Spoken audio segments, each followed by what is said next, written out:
আপনাদের প্রত্যেককে ওয়েলকাম বাংলার খবর অফিসিয়াল ইউটিউব চ্যানেলে। তো আজকে আমি আপনাদেরকে খুব সহজে এসআইয়ের ফর্মটি ফিল আপ করে দেখাবো। এর আগে আপনাদের আমি একটা এসআইয়ের ফর্ম ফিল আপ করে দেখিয়েছিলাম, যেখানে আপনাদের এই ফর্মটা পুরোটা ইংলিশের ছিল।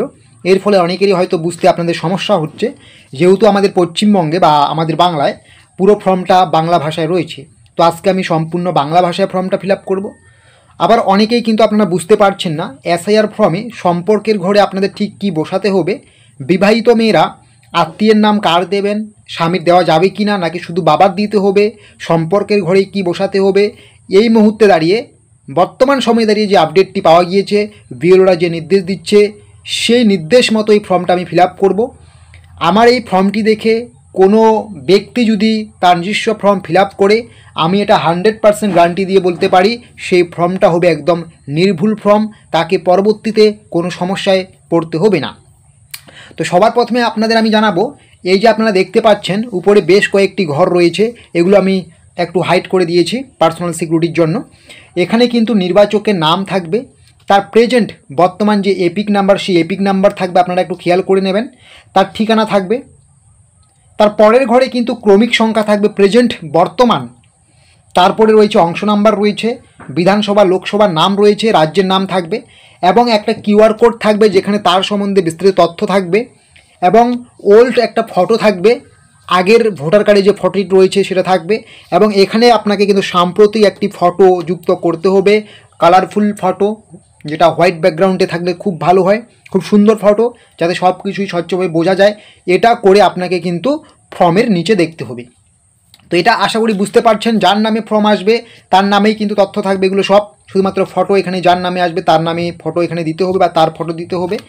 এবং এখানে কিন্তু যে বিএলও সে বিএলওর নাম থাকবে এবং তার যে মোবাইল নাম্বার সেই মোবাইল নাম্বার থাকবে। আমি সব হাইড করে দিয়েছি, আমি এটাকে আরও একটু ভালো করে হাইড করে দিচ্ছি।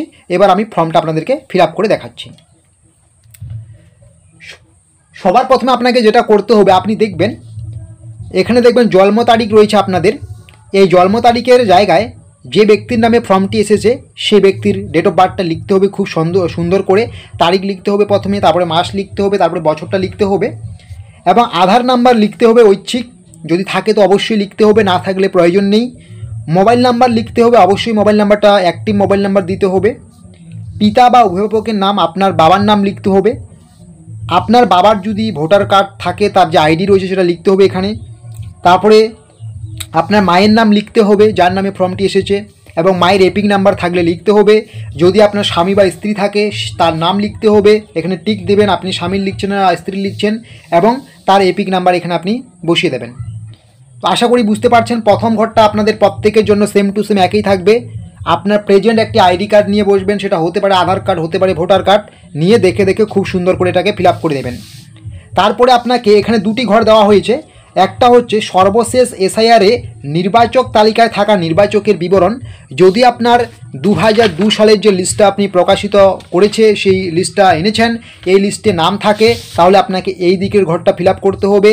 আর যদি আপনার এই যে লিস্টটা রয়েছে এই লিস্টে নাম না থাকে, আপনাকে এই দিকে ফর্মটা ফিল আপ করতে হবে।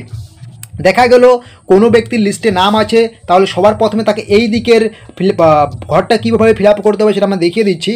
দেখা গেলো কোনো ব্যক্তির নাম হক আমিরুল এবং ফর্মটি হক আমিরুলের নামে এসেছে, এবং তাহলে এখানে নির্বাচকের নাম লিখতে হবে, হক আমিরুল লিখতে হবে এবং এপিক নাম্বার যদি থাকে এটা 2002 সালের ভোটার লিস্ট অনুযায়ী হবে, এখানেই পেয়ে যাবেন। এখানে এপিক নাম্বার বসিয়ে দেবেন এবং আত্মীয়ের নাম, এই যে দেখতে পাচ্ছেন আপনারা হক আমিরুল, এখানে সম্পর্কিত ব্যক্তির নাম নাজিমউদ্দিন আমিরুল, তাহলে আত্মীয়ের নাম কিন্তু আপনাকে এখানে নাজিমউদ্দিন আমিরুল বসাতে হবে। এবং তাদের মধ্যে সম্পর্ক কি আপনাকে অত মাথা ঘামানোর প্রয়োজন নেই। এই 2002 সালের যে ভোটার লিস্টটা রয়েছে এখানেই কিন্তু আপনি সম্পর্কের ঘরে দেখতে পারবেন, খুব সুন্দর করে ছোট করে লেখা রয়েছে পিতা, এখানে আপনি চোখ বন্ধ করে পিতা বসিয়ে দেবেন, কেউ আপনার কোনো ভুল ধরতে পারবে না। এটা কিন্তু ইলেকশন কমিশনের গাইড, আপনার মন মতো করে সম্পর্ক বসালে চলবে না। 2002 সালের ভোটার লিস্টে যেরকম সম্পর্ক উল্লেখ আছে সেই সম্পর্ক বসাতে হবে।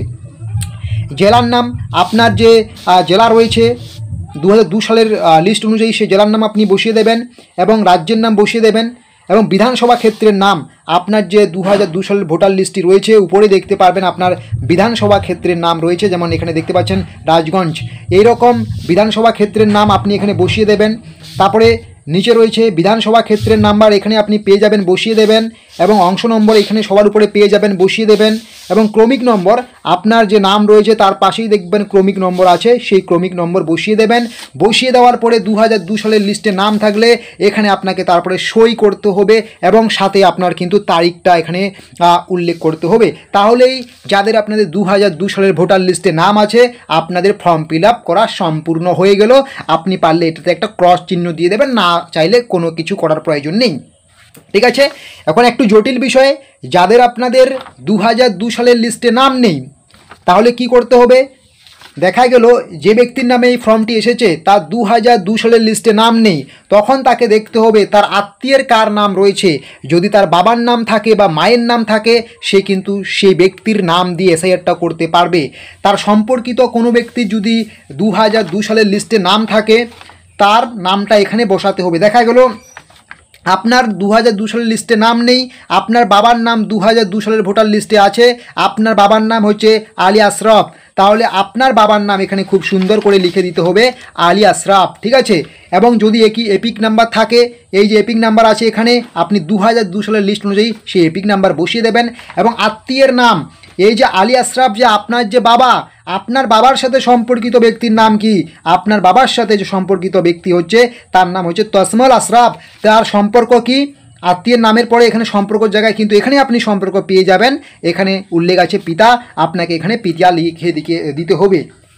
যার নাম বসাবেন তার বাবার নাম বা অভিভাবকের নাম বসার পরে আত্মীয়ের ঘরে, তারপরে তাদের সাথে ওই ব্যক্তির সম্পর্ক কি এখানে 2002 সালের ভোটার লিস্ট অনুযায়ী এই ফর্ম অনুযায়ী আপনি কিন্তু এখানে সেটা বসিয়ে দেবেন। ঠিক আছে, তারপরে 2002 সালের ভোটার লিস্ট অনুযায়ী আপনাদের জেলার নাম কি রয়েছে, আপনার জেলার নাম কিন্তু আপনি এখানে বসিয়ে দেবেন।